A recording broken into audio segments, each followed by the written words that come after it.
이스라엘이 시내산을 떠나는 그 발걸음을 시작한 이후로부터 이스라엘은 불신앙과 불순종으로 죽음을 경험하고 또 방황을 경험하게 되었습니다. 제일 먼저 우리가 좀 기억을 해보면 음식 때문에 불평을 하게 되었잖아요. 그래가지고 하나님께서 그 불평하는 사람들에게 엄청난 양의 메추라기를 하늘에서 내려주셔가지고 그것을 탐욕적으로 거두어다가 먹을 때에 그 고기가 이새에 있을 때에 하나님께서는 재앙으로 그 많은 사람들을 치셨지요. 죽이셨지요.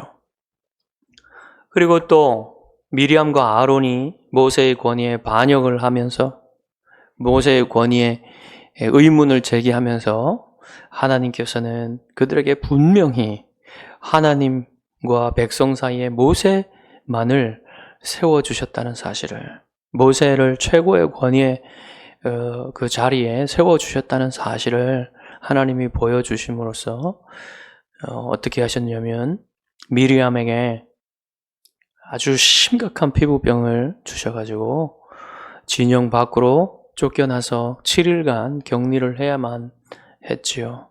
그리고 가데스 바네아에 도착을 해가지고 정탐꾼을 보냈는데 사실은 신명기 1장에 보면 그 정탐꾼들도 백성이 보내달라고 해서 보내주신 겁니다. 그래서 보내주셨는데 그 보내는 것까지는 사실은 문제가 없었어요. 그런데 그 정찰을 하고 나서 돌아온 12명의 사람 중에 10명이 불신앙과 하나님이 약속해 주신 그 땅을 취하지 못하고 불신앙과 두려움으로 백성을 두려움에 빠뜨리게 되는 거예요. 그 땅을 악평하고 불신앙으로 보고를 함으로써 백성이 두려움에 빠졌을 때 여호수아와 갈렙만은 하나님이 약속하신 땅이기 때문에 우리가 올라가서 그 땅을 취하자. 그들은 우리의 밥일 뿐이다. 라고 외쳤을 때 오히려 백성은 그들을 돌로 치려 했습니다. 그때에 여호와께서 그들을 막으시지 않았다면 여호수아와 갈렙은 돌에 맞아 죽었을 거예요. 그렇지만 여호와께서 영광 중에 나타나셔서 그들을 제지하셨고 모세에게 내가 이 백성을 다 멸하고 모세 너로 하여금 새롭고 더 강한 민족을 만들어 주겠다라고 말씀하셨는데 모세는 하나님 앞에 엎드려서 이 백성을 용서해 달라고 중보 기도를 드리죠. 하나님께서 그 기도를 들으셨지만 당장 그 백성을 멸하시지 않으셨지만 그 백성이 40년간 광야를 방황하게 될 것이고 20세 출애굽한 20세 이상의 이 성인들은 남자가 아니라 성인들은 다 그 방황 속에 광야 가운데 죽고 말 것이라고 말씀을 하셨습니다. 그리고 그 10명의 정탐꾼들 하나님께서 즉결 심판을 하셨습니다. 즉결 처분을 하셔서 죽이셨죠. 자, 그럼에도 불구하고 하나님께서는 이제 그렇게 말씀하시고는 하나님은 백성이 원하는 대로 너희가 애굽으로 돌아가고 싶다 그랬지. 저 홍해 길로 내려가서 광야로 들어가라고 너희가 원하는 대로 하라고 말씀하셨습니다. 그런데 백성은 여기에서 하나님이 돌아가라고 하셨는데 이제 무슨 마음이 들었는지 고집을 부리면서 모세가 올라가면 죽는다고 여호와께서 너희와 함께 하시지 않는다고 말씀을 하여도 백성은 고집스럽게 올라가서 가나안 사람들과 싸우다가 자기 죽음을 재촉한 것입니다. 이렇게 절망적인, 아주 절망적인 상황에 떨어졌어요. 앞으로 갈 수도 없고 뒤로 가고 싶지도 않은, 하나님이 가라고 하셨는데 가고 싶지도 않은 많은 사람들이 그곳에서 죽었습니다. 지휘관들도 죽었습니다. 너무너무 고통스럽습니다. 앞으로 수많은 시간 동안, 한두 해도 아니고 38년 동안 그 광야를 헤매야 한다는 사실이 너무너무 고통스럽게 다가왔어요. 그때에 하나님께서 오늘 본문의 말씀을 주셨습니다. 이 본문의 말씀은 중보자인 모세를 통해서 주셨는데 그 말씀을 한번 들어보십시오. 이스라엘 자손에게 말하여 그들에게 이르라. 모세에게 이렇게 말씀하셨죠. 너희는 내가 주어 살게 할 땅에 들어가서. 이게 하나님께서 그 고통 중에 절망하고 있는 이스라엘 백성에게 처음 주신 말씀이에요. 너희는 내가 주어 살게 할 땅에 들어가서. 이 말씀이 백성의 귀에 들려질 때 그들의 마음이 어땠을까요? 엄청난 위로가 되었을 것입니다. 엄청난 소망이 그들에게 다시 한번 떠올랐을 것입니다. 왜 그러냐면 하나님은 38년간, 40년간 광야를 방황할 것이라고 말씀하셨지만, 그리고 1세대가 다 거기에서 죽을 것이라고 말씀하셨지만, 이스라엘에게 약속하신 그 땅을 이스라엘의 자손들에게 주시겠다는 약속이에요. 너희가 그 땅에 들어가서, 이것은 이스라엘이 그 땅에 미래에 들어가 있을 것이라는 것을 전제하고 말씀하시는 것입니다. 그러니 1세대는 다 방황하다 죽을지라도 그들의 자녀 손들은 반드시 그 땅을 취하여 그 땅에 들어가서 그 땅을 정복할 것이다. 그 땅의 풍요로움을 누리게 될 것이다. 라는 사실을 전제하고 말씀을 하시는 것입니다. 이미 그 땅을 얻은 것처럼 말씀하고 계시는 것입니다. 그래서 여러분, 1세대가 이 땅을, 광야 땅을 방황하다가 다 거기서 죽을 것이라면 그 2세대들은 어떻게 될 것인가? 이것에 대해서 엄청난 염려가 있었을 거 아니겠습니까?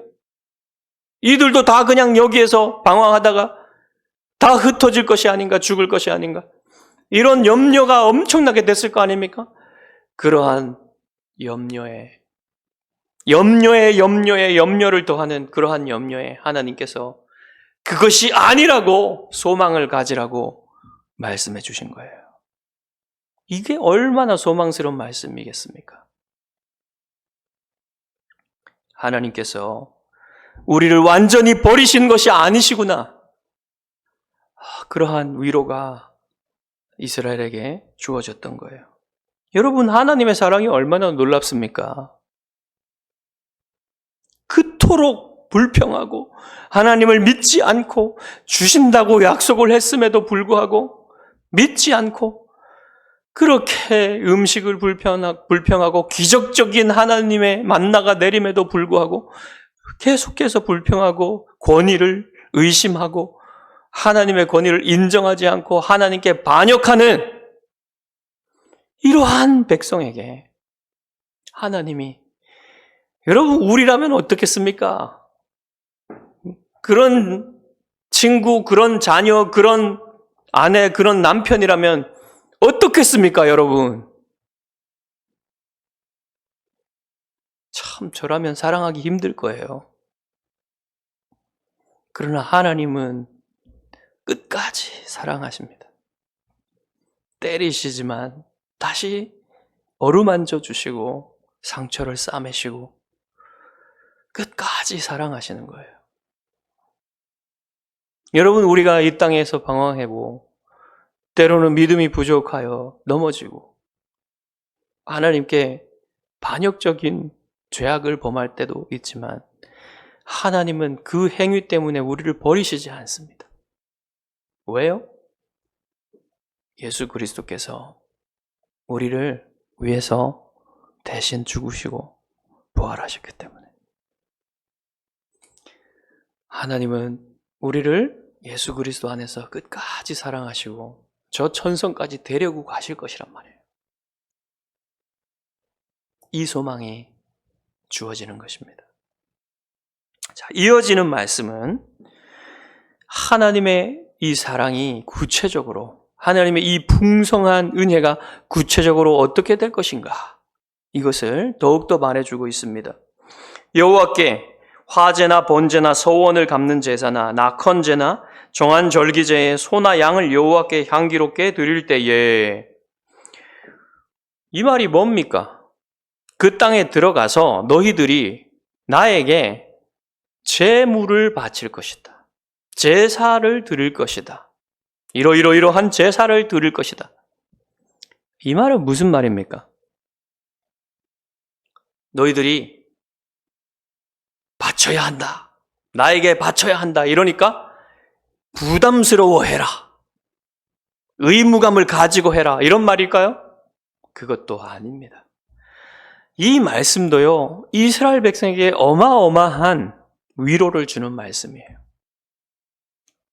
왜 그러냐면, 여러분, 이 희생 제물들이 있으려면 소나 양이나 염소가 많아야 되지 않겠습니까? 그게 한두 마리밖에, 각 가정당 한두 마리밖에 없는 그런 아주 척박한 상황이라면 어떻게 하나님께 드릴 수 있겠어요? 없죠. 이것은요, 매일매일 이스라엘 백성들이 하나님께 나와서 예배드리고 제사드리고 희생제물을 바치고 하는 것을 전제하는 거예요. 그러려면 이 목축업이요, 정말 잘 돼야 된다는 것입니다. 하나님은 이스라엘 백성이 그 약속의 땅에 들어가서 목축을 할 때, 소를 키우고 양을 키우고 염소를 키우고 할 때 엄청나게 많은 가축들을 주실 것이라는 사실을 전제하고 말씀하시는 겁니다. 그래야만 여러분 이렇게 바칠 수 있는 거예요. 그것을 말씀하고 계시니 그 땅에 들어가서 우리가 얼마나 많은 가축을 가지게 될 것인가, 이것을 금방 생각할 수 있게 되는 거예요. 얼마나 소망스러운 말씀입니까? 하나님 말씀대로 젖과 꿀이 흐르는 땅. 젖이 흐르려면 어떻게 해야 됩니까? 우유가 많이 나와야 돼요. 소에서 나오고 양에서 나오고 염소에서 나오고 우유가 엄청나게 많이 나오는 겁니다. 흘러 넘치는 거예요. 여러분, 오늘날 하나님은 우리 대한민국에 엄청난 부요함을 주셨어요. 전 세계적으로 봐도요, 대한민국만큼 이렇게 부요한 나라가 없습니다. 없어요, 진짜. 대부분의 사람들이 부요함을 누립니다. 우리나라 사람들이. 가난한 사람들조차 부요함을 누리고 있어요. 이렇게 부요한 나라에 살아가고 있잖아요? 그런데요, 참 이상한 것은 그리스도인들이 11조를 드리기가 어려워요. 그게 실제로 11조를 드리기가 어려운 형편이어서가 아닙니다. 드릴 수 있는데도 어려워해요. 이건 뭡니까? 이스라엘 백성이 그 땅에 들어가서 건포도 떡을 먹으면서 여호와를 잊어버리고 여호와를 버린 것과 마찬가지입니까? 마찬가지 아닙니까?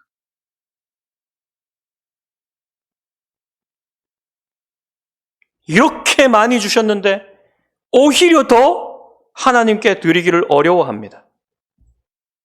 예전에는요, 11조 드리는 거 당연하게 생각했어요. 예전에 가난할 때도요. 그런데 더 풍족해진 이때에 왜 이렇게 사람들은 11조를 드리기를 어려워할까요? 그건요, 다른 게 아니에요. 여러 가지 합리적인 핑계를 다 대도요, 다른 게 아니라 하나님을 향한 마음이 식은 겁니다. 그게 핵심이에요, 여러분. 자, 이어지는 4절에서 12절까지. 이 말씀은 가축뿐만 아니라 가축을 들 때에 소제와 전제도 함께 드려야 된다라고 말씀을 하시는 거예요.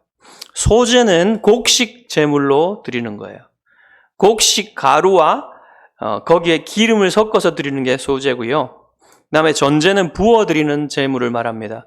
그거는 특히 포도주를 얘기하는 거예요. 그러면 여러분 여기에 이 곡식과 기름과 포도주, 이것은 다 땅에서 나는 소산물 아닙니까? 이것은 무엇을 의미합니까? 다시 한번 이것은요, 더욱더 가중되는 의무를 얘기하여서 이스라엘 백성들에게 더욱더 의무 가운데 눌리게 하려고 하시는 말씀이 아닌 거예요. 이것은 또 무엇을 얘기합니까? 농사를 지을 때, 그 땅에 들어가서 농사를 지을 때 바로 젖과 꿀이 흐르는 그러한 땅인 것처럼 하나님께서 농사에 풍성한 소산물을 주셔서 너희들이 나에게 바칠 것이 풍성하게 해주겠다, 이런 말씀 아닙니까?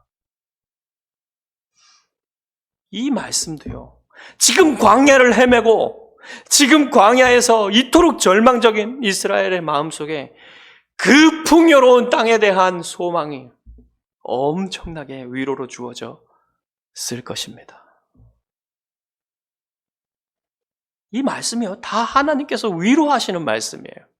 소망을 주시는 말씀이에요. 거기다가 여기에는 더 큰 영적인 깊은 의미가 있어요. 뭐냐면요, 여기에 나온 고기와 여기에 나온 포도주와 여기에 나온 밀가루와 여기에 나온 기름, 이런 모든 것들이어도 다 풍성한 식탁의 만찬을 이루는, 그 식사를 이루는 그러한 재료들입니다. 하나님께서는 제물을 드리는 것은, 여러분, 구약시대에 하나님께 제물을 드리는 것은 예배의 행위였어요. 하나님께서 그 제물을 받으시고 그들과 함께 하심이었습니다. 그것은요, 다른 말로 말하면요, 뭐냐면요, 하나님이 식탁을 베풀어 놓으시고 백성과 함께 먹으시겠다는 거예요. 식탁은요, 친밀한 사람들만 함께 하는 겁니다. 식탁 교제는요. 친하지 않은 사람들 식탁 교제 하지 않습니다. 한두 번은 할 수 있죠. 친한 사람들만 계속 식탁 교제하는 거예요. 하나님은 계속해서 이스라엘과 함께 식탁 교제를 하시겠다. 너희들과 친밀하게 내가 너희들을 계속해서 만나주겠다. 그 땅에서. 그 얘기를 하시는 거예요, 지금. 얼마나 은혜로운 말씀입니까? 너희들이 나를 그렇게 믿지 않고 나를 그렇게 불평하고 나를 그렇게 반역했음에도 불구하고 나는 너희들을 버리지 않고 너희들과 함께 하겠다. 계속해서 너희들의 왕이 되어주고 너희들은 나의 백성이 되어주고 너희들은 나의 자녀가 되어주고 너희들은 나의 아내가 될 것이다. 그 말씀을 하고 계시는 거예요. 여러분, 하나님의 구원과 우리의 신앙생활의 핵심이 여기에 있는 겁니다. 신앙생활의 핵심은요, 구원의 핵심은요, 하나님이 우리와 함께 하시는 거예요. 하나님이 우리와 함께 하시는 게 그게요, 그게 궁극적인 복입니다. 복이에요. 그게 되지 않으면 다른 것들이 다 주어져도 그건 복 아닙니다. 하나님이 함께 하셔야 진짜 복이에요. 여러분, 하나님께서는 여러분에게 하늘과 땅에 속한 모든 것으로 여러분에게 복 주시기를 원하시고 실제로 그것을 주십니다. 그리고 여러분은 어떻게 합니까? 하나님께서 주신 그 복으로 하나님께 드리는 거예요. 이렇게 하나님과 교제하는 겁니다. 사랑을 나누는 거예요. 여러분, 이게요, 하나님과 교제라는 측면에서 매우 중요한 것을 가르쳐주고 있는데요. 여러분이 하나님과 교제한다고 할 때 이렇게 생각하기 쉽습니다. 성경을 읽고 기도하고 찬송을 드리고 이게 다라고 생각할 수 있어요. 여러분, 하나님과 교제하는 게 그게 다가 아닙니다. 하나님과 교제한다는 건요, 실제로 여러분이 하나님께 무엇인가를 드려야 돼요. 그게 빠지면 열매가 없는 거예요. 관계에서 열매가 없는 겁니다. 알맹이가 빠진 거예요. 그래서 여러분이요, 여러분의 삶을 드린다는 것을 무엇으로 여러분 하나님 아버지 앞에 보여드리겠습니까? 여러분이요, 11조를 드리는 거, 그게 최소한입니다. 그것도 안 드리고 어떻게 하나님께 여러분 자신을 드린다고 할 수 있겠어요? 어떻게 드린다고 할 수 있겠습니까, 여러분?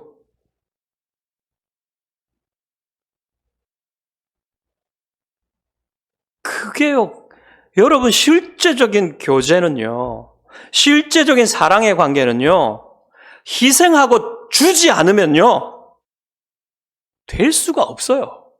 어떤 관계도 그렇습니다. 사람과 사람이 관계를 맺을 때에 어떻게 여러분 섬기고 희생하고 주지 않고서 어떻게 서로 사랑합니까? 그게 빠진 거는요, 말로만 그렇고 마음만 있다고 하는 것은 그게 실제 아닙니다. 실제 사랑이 아니에요. 다 알맹이는 빠진 겁니다. 하나님과 우리의 사랑에도요, 그런 요소가 있는 겁니다. 그런데 여러분 오해하지 말 것은 하나님과 우리의 사랑은요, 하나님의 일방적인 은혜로 주어지는 사랑이에요. 여러분이 하나님께 받은 건요, 여러분이 갚을 수 없는 사랑이에요. 여러분이 무엇을 주고도 갚을 수 없어요, 하나님께. 여러분이 11조 한다고 여러분 하나님께 갚을 수 있는 거 아닙니다. 여러분이요, 여러분 전 재산을 다 하나님께 바쳐도 그걸로 하나님의 은혜를, 하나님의 사랑을 갚을 수 있는 게 아니에요. 심지어는 여러분의 목숨을 내놓아도 하나님께 갚을 수 있는 게 아닙니다. 왜요? 하나님의 사랑과 은혜는요, 여러분이 갚을 수 있는 수준이 아니에요. 못 갚습니다. 무엇으로도. 그러니 여러분 갚으려고 하지 마세요, 하나님께. 갚는 게 아니에요. 못 갚아요. 그럼 뭡니까? 하나님이 여러분에게 받으시기 원하시는 것은 뭐냐면요, 여러분이 하나님을 기뻐하는 거예요. 여러분이 하나님을 기뻐하는 거예요. 여러분이 하나님께 드릴 수 있는 최고의 찬양은 바로 그겁니다. 하나님이 여러분에게 받으시기 원하시는 예배는요, 여러분이 하나님을 기뻐하는 거예요. 여러분, 사랑한다는 건요, 다르게 말하면요, 최고로 기뻐한다는 겁니다. 그 대상을. 내가 사랑하는 그 대상을요, 최고로 기뻐할 때 그게 사랑하는 거예요. 여러분이 하나님을 최고로 기뻐하십니까? 여러분이 예수 그리스도를 통해서 하나님을 알고 하나님이 얼마나 여러분의 최고의 기쁨이 되시는지를 알고 그분을 최고로 기뻐할 때 여러분은 하나님께 영광 돌리는 겁니다. 그것을 할 때 여러분이 무엇으로 그것을 표현할 수 있습니까? 바로 여러분, 아주 단순하게 말하면요, 여러분이 최소한으로 11조를 여러분이 드릴 때에 그 최소한을 표현하는 겁니다. 최대한 아니에요. 최소한이에요. 그것도 못하면요, 어떻게 여러분이 하나님을 사랑한다고 말할 수 있겠어요? 바로 그런 것입니다, 여러분. 여러분이 그러면 이렇게 최소한도 못할 때는 어떻게 되는 겁니까? 여러분, 그거 하나님이, 여러분이 그거 안 드린다고 해서 하나님께 부족해지는 건 아무것도 없어요. 하나님은 완전하십니다. 모든 것이 하나님의 것이에요. 여러분이 그거 안 드린다고 해서요, 하나님께 부족해지는 것 아무것도 없고요. 하나님이 부족한 것도 아무것도 없습니다. 하나님에게 아무런 영향을 미치지 않아요. 다만 무엇이 영향을 받습니까? 하나님과 여러분과의 관계가 영향을 받는 거예요. 교제에 문제가 생기는 겁니다. 정말로 여러분이 하나님을 사랑하는가? 여러분 자신도 확신할 수 없어요. 그 최소한을 하지 않으면. 내가 이것도 하지 못하고 무슨 하나님을 사랑한다고 말할 수 있겠습니까? 여러분 자신도 확신할 수가 없는 거예요. 하나님을 사랑하는 거를. 그렇게 하나님과의 관계가 문제가 생기고요. 또 문제가 생기는 건 뭐냐면요. 교회에 부정적인 영향을 끼치는 겁니다. 왜 그러냐면요. 모든 그리스도인들이, 모든 교회의 지체들이요, 이 영적인 싸움을 싸워요. 함께 영적인 싸움을 싸웁니다. 함께 교회를 이뤄가고요. 교회를 이뤄가는 건 너무나 힘든 일이에요. 그런데 함께 힘을 보태어서 함께 교회를 이뤄가고 자기 것을 드리며 희생하며 그렇게 교회를 세워가는데, 어떤 사람들은 넘치게 하나님 앞에 헌신하고 넘치게 자신을 드리고 있는데, 어떤 사람들은 뒷짐지고 쳐다만 보고 참여하지 않고, 드려도 아주 소극적이고 억지로 자원하는 마음, 기쁜 마음이 없이, 하나님을 기뻐하는 마음 없이 그렇게 있다면 어떻게 여러분 교회가 함께 힘을 내어서 영적인 전쟁을 하겠습니까? 이렇게 여러분 교회에 부정적인 영향을 끼치는 거예요. 그런데도 11조가 그렇게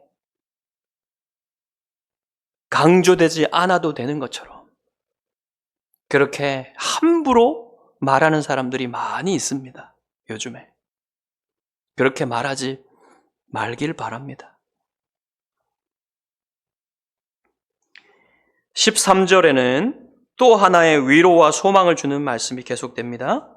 누구든지 본토 소생이 여호와께 향기로운 화제를 드릴 때에는 이 법대로 할 것이요. 여기 본토 소생이라는 말이 있죠. 이것도 이 말을 처음 듣는 이스라엘 백성에게 엄청난 소망이 되는 말입니다. 여러분 지금 이스라엘 백성 어디 있습니까? 광야에서 방황하고 있죠. 지금은 또 엄청나게 절망스러운 그런 상황입니다. 그런데 본토 소생이 될 거라 그래요. 이스라엘이 본토 소생이 된다는 건요, 그 땅에 정착하여서 그냥 한 100년 살다가 다시 나올 거란 얘기가 아니에요. 여러 세대를 거쳐서 그 땅에 살 때 본토 소생이라는 겁니다. 그들의 자녀들과 자녀 손들이 그 땅에 오래도록 정착하여서 살 것이라는 얘기를 지금 하나님께서 해주시는 겁니다. 실제로 그렇게 됐어요, 여러분. 모세가 기원전 1500년경의 사람입니다. 그 모세로부터 시작해서요,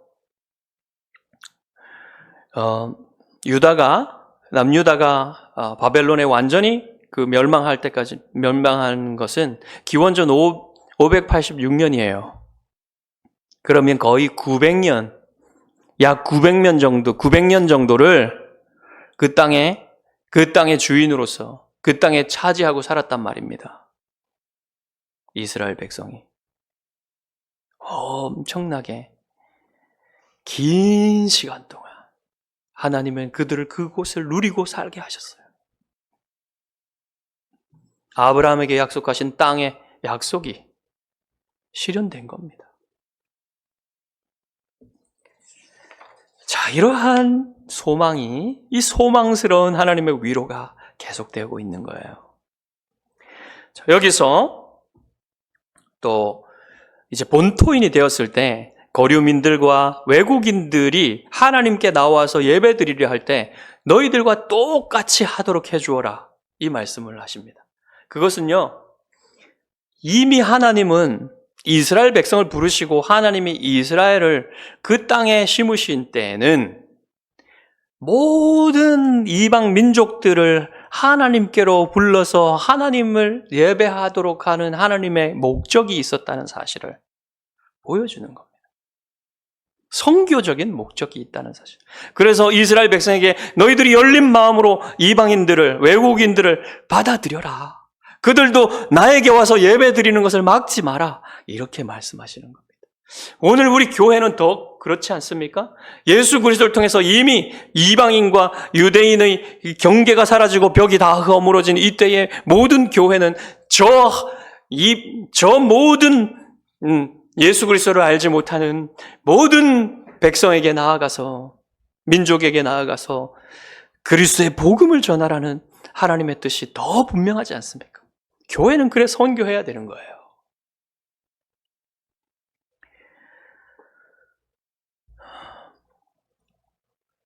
마지막으로 하나님은 처음 익은 곡식 가루떡을 거제로 바쳐드리라고 했어요. 이 말은요, 조금 그 원문을 보면 좀 어려운데, 이 말은 아마도 이런 말일 겁니다. 이스라엘 백성의 가정에서 반죽을 만들어요. 빵을 만들려고. 근데 그 반죽으로 만드는 첫 번째 빵은 하나님께 드리라는 건데, 하나님께 어떻게 드립니까? 하나님께 예배 드리는 것을 섬기는 그 제사장에게, 각 가정에서 첫 번째로 만드는 빵은 제사장에게 드림으로써 매일매일 먹을 것을, 양식을 풍성하게 공급하시는 여호와를 매일매일 기억하라는 말씀일 것입니다. 여러분, 때로 참으로 성도들이 자원하는 마음으로 이 교역자를 섬깁니다. 교역자를, 목회자를 섬겨요. 그때에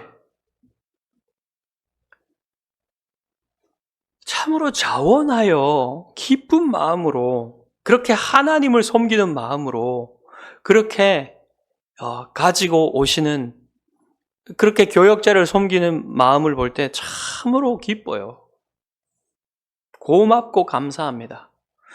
정말 그 목회자를 나를 섬겨주기 때문에 그것도 감사하지만 그들의 마음에 하나님을 섬기는 마음이 있을 때 진짜 기쁜 거예요. 그건 자원하는 기쁜 마음이 없으면 못하는 거예요, 그거는. 오늘날에도 마찬가지입니다. 이 구약시대 때와 마찬가지 똑같은 거예요, 여러분. 이런 마음의 문제는 똑같은 겁니다. 그때나 지금이나.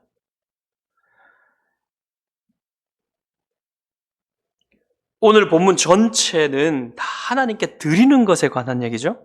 그런데요, 이게 강요된 드림을 얘기하는 게 아니라 하나님은요, 자원하는 마음으로 기쁘게 드리는 마음을 얘기하고 계신 것이고요, 이 모든 드림은요, 하나님이 풍성히 그들에게 복 주시는 것을 전제하는 겁니다.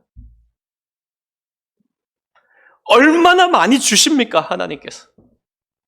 그럴 때는 더 많이 하나님께 자원하여 드려야 되는 거예요. 그게 여러분에게 복이라는 것입니다.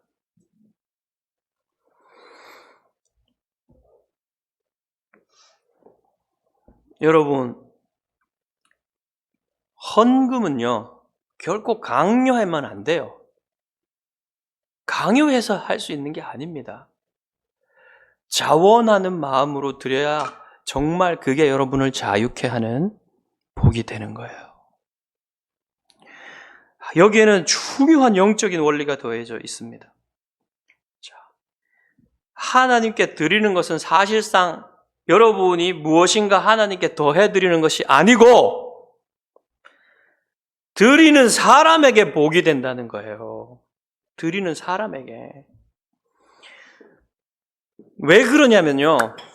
하나님이 여러분을 창조하실 때 무엇을 위해 창조하셨습니까? 하나님께 영광 돌리는 존재로, 다른 말로 하면 하나님을 찬양하고 하나님을 기뻐하는 존재로 만드신 거예요. 그러면 여러분이 지어진 목적대로 살 때 여러분이 진정 자유하다 할 수 있습니다. 지어진 목적대로 살지 않으면요, 그건 자유한 삶이 아니에요. 지어진 목적과 다른 삶을 살고 있기 때문에 무엇인가 속박된 삶을 살고 있는 겁니다.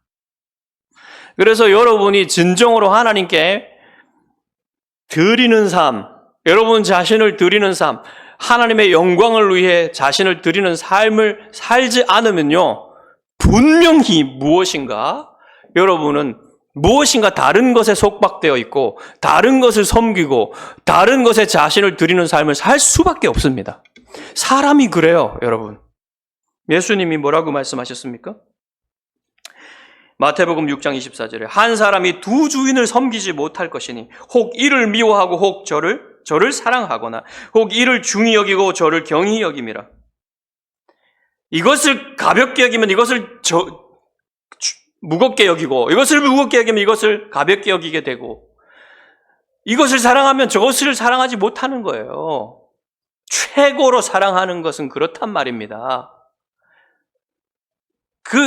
경쟁할 수 없는 거예요. 사람의 마음속에 무엇인가 최고로 사랑하면요, 다른 것은 최고로 사랑할 수 없다는 겁니다.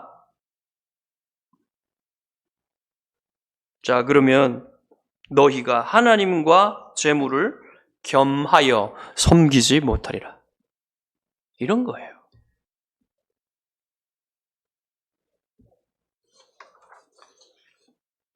여러분, 하나님이 주인인 사람만 쉴 수 있어요.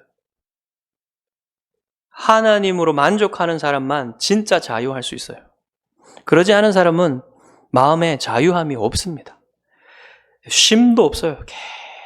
계속해서 쉬지 못합니다, 마음이. 그게 영적인 실제라는 거예요. 하나님은 왜 이렇게 자꾸만 바치라고 하십니까? 여러분이 진짜 자유를 누리게 하시기 위해서예요. 여러분이 쉼을 얻게 하시기 위해서입니다. 오늘날 수입이 많은 사람들은요, 더 11조를 바치기 어려운 것처럼 보여요. 그렇죠? 일반적으로 보세요. 100만 원 벌 때랑 1000만 원 벌 때랑 한 달에 10만 원만 11조를 해도 되고 또 그게 100만 원을 11조를 해야 된다면은 유혹이 많겠죠. 바치지 말라는 그런 유혹이.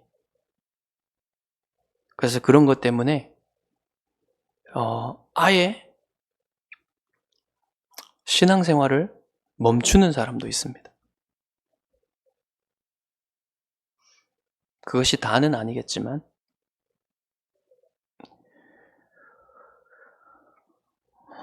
여러분, 이게 왜 그렇습니까? 하나님이 주신 것임을 인정하지 못하기 때문에 그래요. 다 하나님이 주신 겁니다. 하나님이 허락하시지 않으면 내 능력이 아무리 뛰어나고요, 내가 아무리 많이 노력해도요, 다 흘러나갑니다. 다 빠져나가요. 내 주머니에 없어요. 다 빠져나가게 돼 있어요. 그래서 여러분에게 하나님이 많은 것을 주셨다면요, 그건 다 하나님이 주신 거고 하나님의 것입니다. 하나님은 거기에서 10분의 9를 바치라고 하지 않으세요.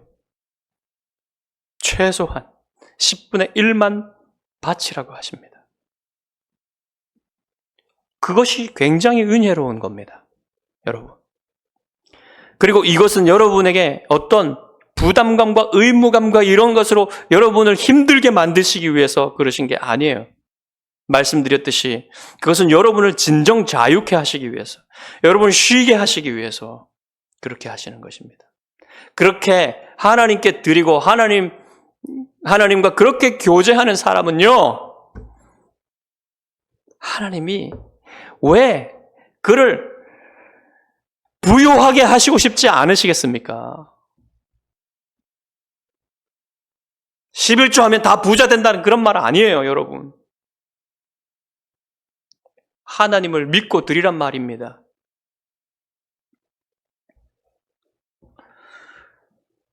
여러분, 오늘은 11조를 드리는 것조차 아주 큰 믿음이 필요한 것인 것처럼 보이는 그런 시대가 되었습니다. 다 기본으로 생각했던 거예요, 11조를 드리는 것은. 그런데 오늘날 얼마나 신앙이 나약해지고 신앙이 많이 떨어진 그런 모습이 보입니까? 여러분, 마귀의 사탕발림에 얼마나 쉽게 넘어갑니까? 성도들이. 그런 시대입니다. 여러분이 진실로 하나님의 은혜에 감사한다면 여러분, 하나님께 11조 드리는 건 너무나 당연한 것이고 하나님을 기뻐함으로 드려야만 하는 거예요. 그리고 여러분이 정말로 교회가 서기를 원한다면 당연하게 하나님께 11조 드리는 것이 기쁘게 드릴 수 있는 거예요. 이것에 왜 의문을 제기합니까? 저는 이해할 수 없습니다, 사실은. 그렇게 말하고 그렇게 주장하는 사람들을 이해할 수가 없어요. 이것이 사람들을 위하는 것처럼, 진정 정말 사람들을 위하는 것처럼 말하지만 그건 정말 신자들을 위하는 말이 아니라는 것을 아십시오. 그런 게 아니에요, 여러분. 여러분이 하나님께 11조 드리기 어려운 마음이 생긴다면 하나님이 여러분에게 얼마나 많이 주셨는지를 생각해 보십시오. 하늘의 복과 이 땅의 복을 얼마나 많이 주셨는지를 생각해 보십시오. 더 적게 벌 때는 쉽게 드릴 수 있었던 것이 더 많이 버니까 쉽지가 않습니다. 여러분, 하나님께 대한 사랑이 변하지 마십시오. 사랑이 더 뜨거워져야 되지 않겠습니까? 사랑이 더 깊어져야 되지 않겠습니까? 그러나 이런 일로 자꾸만 물러선다면 여러분, 하나님과의 사랑과 하나님과의 관계가 어떻게 더 깊어질 수 있겠습니까? 여러분이 최소한 11조라도 제대로 하나님 앞에 하기를 힘쓴다면 여러분, 그래야만 여러분 하나님과의 교제가 제대로 될 수 있는 거예요. 여러분, 제가 우리의 자녀들에게 말합니다. 여러분이 지금은 벌이가 없고 그렇기 때문에 이 부분에 대해서 깊이 생각할 수 없겠지만 지금도 여러분 11조 하시고 앞으로 여러분이 정말 많은 수입을 얻게 될 때가 있을 거예요. 더 많이 벌게 될 때가 있을 거예요. 그때 여러분 타협하지 말라는 겁니다. 타협하지 마세요. 하나님께 11조 드리는 것을 타협하지 말아요.